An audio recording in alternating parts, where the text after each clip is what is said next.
This is where the smartwatch part of the title comes into play. I'm watching a officer involved shooting video that was from the Midwest, and as I'm watching the video, um, it was a split screen, and you had the in-car camera, and then you had the officer's body camera, and I'm kind of watching the officer's body camera because I'm trying to see it as much from his perspective as I can, even with all the limitations of body cameras. And as I'm watching, I noticed him do something with his hands. So I've got my inert little training pistol here by way of example. And so he's in a low ready position, and he's right at the door of the suspect vehicle. Now there's two suspects involved here.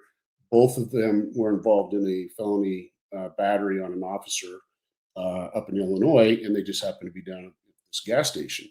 And he's giving commands. And then if you want, we'll play the video in class, and you'll see he'll say, show me your, don't move, show me your hands, don't, that's another issue altogether.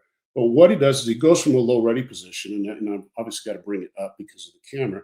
He takes the pistol, puts it in his hand like this, rolls it over, does something with his watch, okay, in the middle of this event, and then comes back and gets back into a low ready position. When I saw that, I was like, holy crap. I mean, that's the definition of a training scar right there. Where is it coming from was the question.